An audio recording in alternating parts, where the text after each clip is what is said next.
जब उनको फांसियां, एक नहीं 15 लोगों को ऐसे रट्टे से फांसी, Ram Prasad Bismil hang till death, फांसी की सजा, राजेंद्र लाहिड़ी फांसी की सजा, रोशन सिंह फांसी की सजा, सचिंद्रनाथ सान्याल उम्र कैद काले पानी की सजा, ऐसे सजाएं बोली जा रही थी और वो कह रहे थे इनकलाब जिंदाबाद, इनकलाब जिंदाबाद। वातावरण सोचिए क्या रहा होगा। 1900 के आसपास का दौर था। दुनिया में जर्मनी और इंग्लैंड जो हमारे ऊपर राज करता था, इनका आपस में टकराव था। जर्मनी, इटली ये देश एक तरफ थे, इंग्लैंड, फ्रांस ये एक तरफ थे। हमारा देश गुलाम था। यहां के कुछ लोग, उस समय देश में मूवमेंट चल रही थी कांग्रेस की, कि वो कहते थे कि आंदोलनों के दम पर हम मुसलमानों से, अंग्रेजों से आजादी ले लेंगे। लेकिन एक युवाओं का एक धड़ा था जो कहता था ना, शांति से आजादी नहीं मिलेगी, हथियार के दम पर मिलेगी। उनमें राम प्रसाद बिस्मिल भी थे। लेकिन उस समय एक व्यक्ति थे, लाला हरदयाल, शायद कुछ लोगों ने नाम सुना होगा। उनके साथ थे सोहन सिंह भकना, उनके साथ थे करतार सिंह सराभा, इनका नाम शायद आपने सुना होगा, बड़ा छोटी उम्र का नौजवान था। और इनके साथ था भाई परमानंद, बड़ा तगड़ा आर्य समाजी था, कट्टर पूरा प्रचारक। ये काफी लोगों ने एक पार्टी बनाई जिसका नाम था गदर पार्टी। अमेरिका में वो पार्टी बनाई और उसका काम था अंग्रेजों के खिलाफ संघर्ष करना और विदेशों से मदद लेके भारत में विद्रोह करना, ताकि अंग्रेजों को हटाया जा सके। और जो आज लोग हम अपनी कमाई के लिए कुछ भी करते हैं, उस समय की बात बताऊं, तब उन्होंने डेट रखी सारे संघर्ष के दौरान 21 फरवरी 1915। उस डेट को उन्होंने रखा कि इस दिन अंग्रेजों के खिलाफ हथियारों से विद्रोह करेंगे। और उन्होंने अपने प्रचारक युवा, हमारे देश में जैसे अब अंबाला कैंट है और ऐसे कैंट अंग्रेजों के समय भी होती थी, जो आर्मी की छावनियां, फौजी लोग, अंग्रेजों के फौजी हमारे ही लोग, उनकी छावनियों में जाकर प्रचार किया कि आप लोग देशवासी हो, हमारा साथ दो, हम अंग्रेजों को यहां से हटाएंगे, हम विद्रोह करेंगे, आप हमारा साथ दो। कुछ छावनियों में लोगों ने साथ दिया कि ठीक है आप विद्रोह करना, हम आपका साथ देंगे, लेकिन हम पहले नहीं देंगे, अगर आप कर पाए तो हम आपका साथ दे देंगे। योजना बनी कि गोलियां इस तरफ होती हैं, हथियार इस तरफ होते हैं, अगर हम बंदूकें जहां छावनियों में रखी हैं उनको कब्जा कर लें तो विद्रोह आसान हो जाएगा। वहां के फौजियों ने उनको बताया कि इस नंबर, इस बिल्डिंग में बंदूकें हैं, इस में गोलियां हैं, यहां सारा हथियार बारूद रखा है। सारी सब कुछ तैयार हो गया, हर जगह प्रचार किया गया। हजारों लोग अमेरिका और वेस्टर्न देशों से अपना सब कुछ छोड़ के, उस समय 300 रुपए 5 लाख के बराबर होते थे, 20-20 हजार रुपए मतलब करोड़ों रुपए की राशि अपनी जेब में डालकर देश आए। पंजाब की मूवमेंट ज्यादा थी, इसमें बंगाल के भी रास बिहारी बोस, सचिंद्रनाथ सान्याल, ये सब कई लोग इसमें शामिल थे। उनका था कि इस दिन हम 21 फरवरी 1915 को देश में बगावत शुरू कर देंगे। सारी तैयारियां शुरू हो गई, लेकिन विडंबना है हमेशा इतिहास की, विश्वासघाती हर चीज को फेल कर देते हैं। वहां भी एक विश्वासघाती था, कृपाल सिंह, वो उन्हीं की टीम में शामिल था।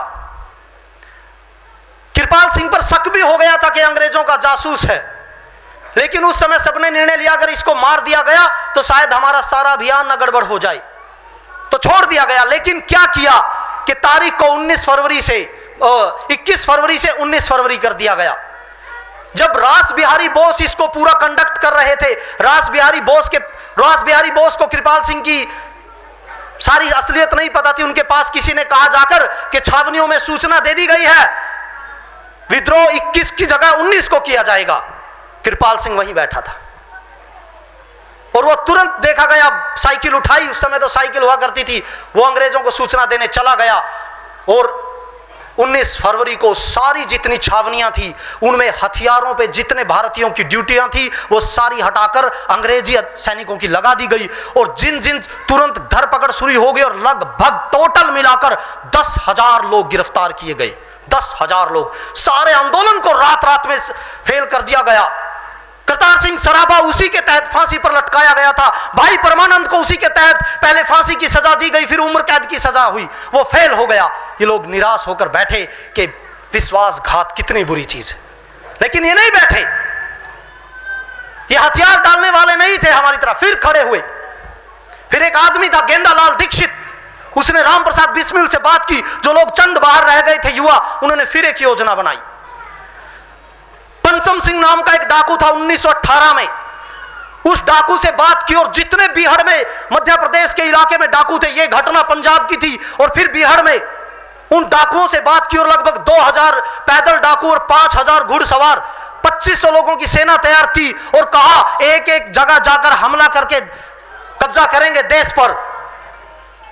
लेकिन पूरी तैयारी हो गई, ट्रेनिंग हो गई, हथियारों की, लेकिन हो गई एक चीज, ये गदर पार्टी इसके साथ साथ लाला हरदयाल इसमें लगे हुए थे। रास बिहारी बोस वो विदेशों से सहायता की भी बात करते थे कि जब इंग्लैंड के खिलाफ हम यहां हमला करेंगे, जर्मनी जैसे देश हमारी मदद करेंगे, क्योंकि उस समय दुनिया में पहला वर्ल्ड वार चल रहा था। जब उन डाकुओं की तैयारी हो गई, लेकिन वहां भी क्या हुआ, सर्दी की गहरी रात में पुलिस वालों को सूचना दे दी गई। एक दलपत सिंह का विश्वासघाती, हमेशा हर अभियान को विश्वासघातियों ने खत्म किया। दलपत सिंह नाम का एक विश्वासघाती, रात को डाकुओं के लगभग 100 के करीब डाकू थे, सब खाना खा रहे थे, सबके खाने में जहर मिला दिया, 100 लोगों के खाने में। और जहर मिलाकर पहले सूचना दे दी थी कि रात को इस जगह हम हैं, और चारों तरफ से घेरा डाल दिया गया। अंग्रेजों को पता था कि खाने में जहर मिला दिया गया, गोलियां चली, बहुत से लोग जहर से मर गए। लगभग उस टोटल उसमें 36 लोग तो वहीं स्थान पर मर गए थे, और उनमें गेंदालाल दीक्षित को 3 गोलियां लगी थी। उनको गिरफ्तार कर लिया गया जो इसके प्लानर थे। उस समय राम प्रसाद बिस्मिल उनके साथ नहीं थे, उनको ग्वालियर जेल में डाला गया। राम प्रसाद बिस्मिल ने 3-4 लोगों के साथ योजना बनाई और गेंदालाल दीक्षित को वहां से भगा लिया। लेकिन जेल में बुरी तरह उनके साथ अत्याचार हुआ और वहां टीबी के मरीज हो गए। अगले 2 साल बाद 1920 में वो दिल्ली में भेष बदलकर एक सड़क किनारे लोगों को पानी पिलाते थे गरीब की तरह, और वहीं पानी पिलाते पिलाते मर गए, उनकी लावारिस लाश। कुछ लोगों ने पता किया ये गेंदालाल दीक्षित है, अंग्रेजों तक सूचना पहुंचाई गेंदालाल दीक्षित है। उनका अंतिम संस्कार लावारिस लाश का हुआ, क्योंकि लेने वाला कोई नहीं था। दुख होता है, दुख होता है उन लोगों को जिन्होंने पढ़ा लिखा लड़का अपनी सारी जवानी लगाई और सड़क के किनारे लावारिस लाश, घर वालों ने लाश लेने से मना कर दिया अंग्रेजों के डर से, और अंग्रेजों ने लिख दिया कि गेंदालाल दीक्षित जिंदा है। जब तक अंग्रेज रहे यहां गेंदालाल दीक्षित की तलाश रही और वो लावारिस चलाकर मार दिया गया। किसी को कोई चिंता नहीं थी। लेकिन राम प्रसाद बिस्मिल फिर भी नहीं रुका, फिर नहीं रुका। फिर 1924 में फिर आपने सुना होगा हिंदुस्तान रिपब्लिकन आर्मी का गठन किया गया, जिसमें भगत सिंह भी था। फिर हथियार इकट्ठे करने की योजना बनाई गई। फिर कहा धन चाहिए हथियारों के लिए, कोई पैसे नहीं देता खाने को। अरे हद की तो बात यह, राम प्रसाद बिस्मिल अपनी जीवनी में लिखता है कि मुझे दुख होता था जब मेरा साथी नहाने के लिए दूसरे की धोती लेता था और कहता था तेरी धोती में नहाऊंगा, क्योंकि धोती एक ही है, अगर भीग गई तो दूसरी नहीं पहन पाऊंगा। उन लोगों ने हथियार नहीं डाले, पहनने को धोती नहीं है, 10-10 दिन तक सिर्फ चने का सत्तू पीकर जिंदा है और हमारी आजादी के लिए संघर्ष किया। 10 दिन तक चने का सत्तू पी रहे हैं, पहनने के लिए एक धोती है। भाई से मांगा तेरी गीली हो गई, तेरी से नहाऊंगा फिर अपनी पहनूंगा, कल तू मेरे वाली से नहा लेना, जब नहाएंगे तो धुल जाएगी। और राम प्रसाद बिस्मिल कहता मैं दूर से देखता था, मुझे दर्द होता था। कहता था कहीं मैं इन पढ़े लिखे बच्चों का भविष्य तो बर्बाद नहीं कर रहा, मैं इनके साथ अत्याचार तो नहीं कर रहा।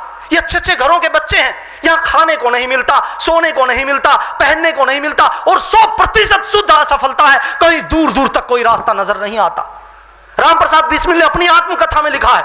लेकिन कहता है क्या करें, जब मैं सोचता हूं इससे बेहतर कुछ लगता नहीं। जैसे सुरेंद्र जी कह रहे थे, भगत सिंह ने कहा था कि जीना मैं भी चाहता हूं, मुझे भी मरने का शौक नहीं, लेकिन मरना मेरी मजबूरी है, क्योंकि मुझे लगता है मेरे देश के लोग शायद मेरी लाश पर जाग जाएंगे। कितना बड़ा बलिदान, वो बच सकता था लेकिन उसने कहा मेरा मरना जरूरी है, शायद मेरे देश के लोग जाग जाएं, हमें अब डाकू कहते हैं, कम से कम बलिदानी तो कहेंगे। ये मैं मानता हूं। उस 23 साल के नौजवान ने मरने के बाद राम प्रसाद बिस्मिल के ऊपर से डाकू का ठप्पा हटवाया। उससे पहले राम प्रसाद बिस्मिल फांसी पर टंगा तो डाकू की सजा दी गई थी, क्योंकि काकोरी की ट्रेन डकैती की थी। उसमें पकड़े गए और उनको 2000 अगले साल फांसी पर लटका दिया गया, रोशन सिंह, राजेंद्र लाहिड़ी और राम प्रसाद बिस्मिल को।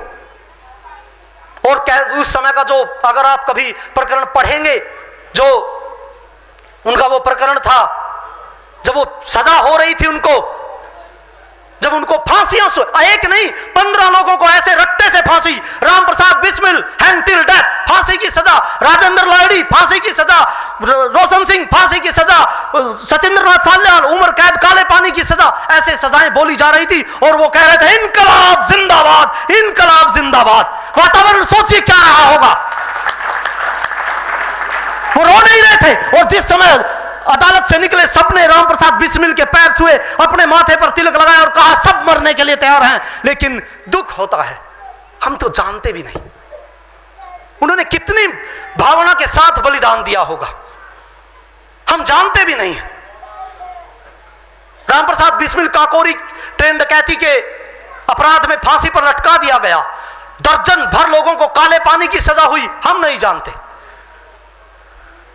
उसके बाद फिर आपने देखा होगा ये 3 जो ऊपर है, राजगुरु, सुखदेव और भगत सिंह, एचआरए की जिम्मेदारी इनके पास आ गई। इससे पहले इनके फिर राम प्रसाद बिस्मिल के पास इनके अध्यक्ष बने, इनके लीडर थे चंद्रशेखर आजाद।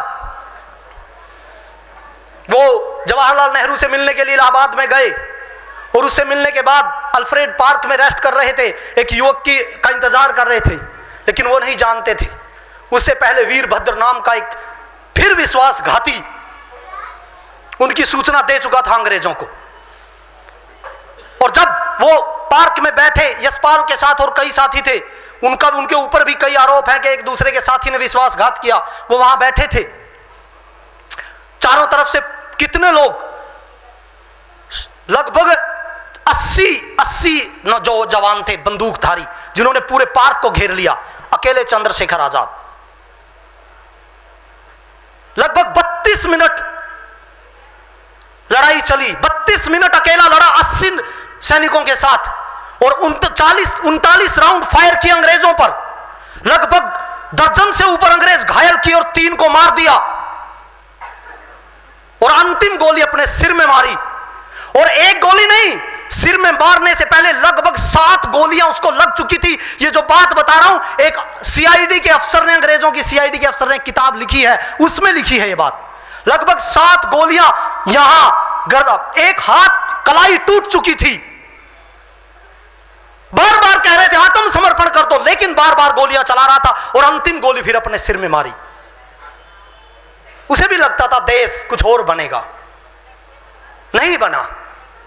फिर उसके बाद जब ये जेल में थे, इन्होंने ये भगत सिंह, राजगुरु, सुखदेव, इनको भी लगता था, अनशन भी किया, फांसी पर भी चढ़े, माफी के लिए इनको कहा गया आपको लिख के देना है। हर किसी को कहा गया, ये चीज ध्यान रखिएगा, राम प्रसाद बिस्मिल को भी कहा गया लिख के दे दो, आगे से अंग्रेजों के खिलाफ कोई विरोध नहीं करेंगे, हम आप लिख कर दे दो, हम आपकी फांसी की सजा माफ कर देंगे। नहीं लिख कर दिया, कहा फांसी की सजा चाहते हैं हम माफ करो, लेकिन विरोध बंद नहीं करेंगे, क्योंकि हमारा राजनीतिक अधिकार है। ये राम प्रसाद बिस्मिल और ये सब लोग बोलते रहे। इनको भी कहा गया आप लिख कर दे दो, नहीं लिखा इन्होंने, फांसी पर चढ़ गए, क्योंकि इनको लगता था देश जाग जाएगा।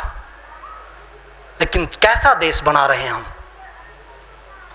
जब सुरेंद्र जी कह रहे थे कि जब हम स्कूलों में थे हम सोचते थे कि काश हम भी उस समय होते तो हम भी देश के लिए बलिदान देते, मैं भी सोचता था। क्यों? क्योंकि उस समय हमारे स्कूलों का वातावरण वैसा था, हमारे समाज का वातावरण वैसा था, हमें गर्व होता था कि भगत सिंह कभी था। आज नहीं है। आज अगर कोई कहे कि मैं उस समय देश के लिए बलिदान दे, पागल, कितना बढ़िया देश है, कितने मजे हैं। क्यों? आज देश के लिए सोचने वाला ही पागल घोषित किया जाता है, क्योंकि देश उस मेंढक की तरह वातावरण बदलता है। कैसे देश बदला, एक और कहानी मैं चाहता हूं, उस कहानी को हम सोचें। भगत सिंह और इन्होंने अपना बलिदान दिया। असेंबली बम कांड के बाद सैंडर्स की हत्या के अपराध में इनको फांसी पर लटकाया गया। आपको पता है क्या हुआ था? थोड़ा सा इनकी भी कर लेते। जब इनको 24 तारीख को फांसी देनी थी, सरकार को लगा लोग सपोर्ट में आ गए बहुत ज्यादा, तो 23 तारीख को फांसी दे दी गई सुबह। और इनसे मिलने के लिए इनका सारा परिवार बैठा था। अंग्रेजों ने कहा सिर्फ एक सदस्य मिल सकता है, इनके पिता। इनके पिता किशन सिंह ने कहा ना, मैं उसकी मां को क्या कहूंगा, मैं उसके चाचा को क्या कहूंगा, परिवार को तो मिलने दो। तो उन्होंने कहा सिर्फ पिता मिल सकता है। तो वो बोले हम नहीं मिलेंगे, हम बाहर बैठेंगे जब तक आप मिलने की अनुमति नहीं दोगे। सोचो, फांसी से पहले परिवार से मिलने भी नहीं दिया गया था, तो सुबह ही फांसी पर लटका दिया गया 4 बजे 23 तारीख को। और जब भीड़ उनके चारों तरफ बैठी थी, तो एक लड़के ने आकर चीख कर बताया कि फांसी दे दी गई है और लाशों को पिछले गेट से निकाला जा रहा है। लोग दौड़ पड़े। किशन सिंह एक ट्रक पर खड़े हुए और कहा रुको। किशन सिंह भगत सिंह का बाप कहता रुको, मेरा एक बेटा मर गया, मैं सहन कर लूंगा, लेकिन जिस तरह से आप दौड़ रहे हो, मैं अपने दर्जनों बेटे नहीं मरवा सकता। अंग्रेज गोलियां चलाएंगे, मैं हाथ जोड़ता हूं, यहीं रुक जाओ। वो आदमी जिसका बेटा मरा हो, अभी उसे चिंता है उस भीड़ की कि ये कोई गलती ना कर दे और अंग्रेज इन पर फायर ना खोल दे, और वो उनको समझाकर वापस लाया, भाषण देता हुआ। सोचो, एक बाप का अभी बेटा मरा है, अभी फांसी पर लटकाया, और वो देशभक्ति की बात कर रहा है। अकेला पर भगत सिंह नहीं था, इनके दादा अर्जुन सिंह, इनके पिता किशन सिंह, वो भी ऐसे ही, और इनके चाचा अजीत सिंह की बात बताऊंगा अभी। जब यहां आपने पहले वर्ल्ड वार का सुना कि योजना बना रहे थे रास बिहारी बोस और सब मिलकर गदर आंदोलन की कि अंग्रेजों के खिलाफ बगावत करें। दूसरा विश्व युद्ध 20 साल बाद शुरू हुआ। सुना होगा आपने सुभाष चंद्र बोस, जिन्होंने आजाद हिंद फौज बनाई थी। उस समय अकेले नहीं थे वो, उसमें आपने पता होगा एक नाम था जो आप अगर इतिहास पढ़ोगे हर जगह मिलेगा, अगर पढ़ोगे सुनोगे कहीं नहीं। वो नाम था रास बिहारी बोस, वो नाम था लाला हरदयाल, और वो नाम था भाई परमानंद। ये लोग विदेशों में रहते थे। और वो एक और नाम था उसमें, भगत सिंह का चाचा किशन सिंह, ओ अजीत सिंह, वो भी विदेश में रहता था। उस समय अंग्रेजों की जर्मनी में, रूस में, हर जगह की सरकारों से वो बात कर रहे थे कि हमारे लोग देश में विद्रोह करेंगे, जब दूसरा विश्व युद्ध होगा आप हमें सेना देना, हम अंग्रेजों के खिलाफ लड़ेंगे। ये 1913 से शुरू किया गया था। सोचो, 1913 से जाकर कभी दूसरे वर्ल्ड वार में सुभाष चंद्र बोस के सहयोग से इसमें सफलता आई। और मैं तो एक कहता हूं, मेरा अपना दृष्टिकोण है, देश को आजाद करने का सबसे बड़ा कारण यह था, इन लोगों का 20-25 साल का संघर्ष। जब सुभाष चंद्र बोस ने वहां हिटलर के सहयोग से जापान की आर्मी लेकर सबसे अपने जो सैनिक लिए भारतीय और बर्मा तक जीत गए, वो बर्मा में वो जापान की तरफ से लड़ते हुए अंग्रेजों के खिलाफ जीत गए थे। तब अंग्रेजों को लगा अंग्रेज दूसरे विश्व युद्ध में पूरी तरह से टूट चुके थे, देश बिखरने की कगार पर था, कंगाली आ गई थी, वहां लेबर पार्टी की सरकार आ गई थी, लगने लगा था हम अपना देश संभाले या दूसरे देशों को। तो उस समय यह सोचा गया कि जिन जिन देशों पर अंग्रेजों का राज है वहां शांतिपूर्ण तरीके से सरकारें बदल दी जाएं, हम नहीं संभाल सकते। जब यहां पर देश को आजादी दी गई, उसमें सबसे बड़ा दबाव सुभाष चंद्र बोस का था, और वो दबाव एक रात में नहीं हुआ था, उसके पीछे लगभग 22-23 साल का संघर्ष था रास बिहारी बोस जैसे लोगों। मतलब हजारों लोग पढ़े लिखे अच्छे घरों से। एक आदमी की बात बताता हूं, भगवती चरण वोहरा, आपने नाम कभी सुना हो, बम बनाते हुए मरा था। अरे हम किस चीज पर गर्व करते हैं, भगवती चरण वोहरा और उसकी पत्नी दुर्गा भाभी, जो भगत सिंह और इनके साथ एचएसए की मेंबर थी, हर समय इनकी रोटियां पकाती रही इनके साथ।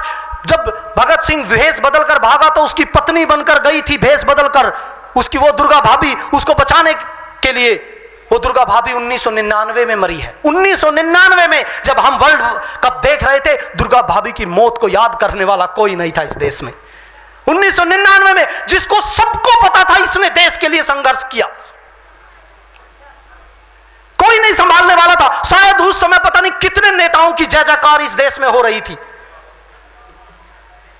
कहीं इंदिरा गांधी की जय हो रही थी, कहीं अटल बिहारी वाजपेयी की जय हो रही थी, देश भर के नेताओं की जय बोली जा रही थी। लेकिन दुर्गा भाभी जिसने अपनी सारी जवानी उसमें लगा दी और जिसका पति बम बनाते हुए मरा, और कौन, गली चलता नहीं। पढ़िएगा, जब उसको भगवती चरण वोरा उसके पिता की बात नहीं मान रहा था कि तू क्रांति की इसमें शामिल ना हो, तो भगवती चरण वोरा को उसके पिता ने कहा अलग हो जा, घर से अलग हो गया। लाहौर और इलाहाबाद में 2 बंगले दिए थे अलग होते हुए। सोचो आज अगर आपका 2 बड़े शहरों में 2 बंगले हो तो आपका एटीट्यूड नहीं लिया पड़ेगा। उस समय उसके पिता ने बताते हैं 40,000 रुपए और इलाहाबाद और लाहौर में 2 बंगले दिए, चल तू अलग हो, अपना खा कमा जो करेगा करेगा। सब कुछ बिक गया और आखिरी में बम बनाते हुए मरा। और उसकी पत्नी जो 2 बंगले और उस समय के करोड़ों रुपए की मालिक थी, 1999 तक लावारिस मौत मरी है। ये देश पापी है, हम सब पापी हैं, सब पापी हैं यहां रहने वाले लोग, क्योंकि हमारे पास हमारे देश के लिए 1 मिनट नहीं है।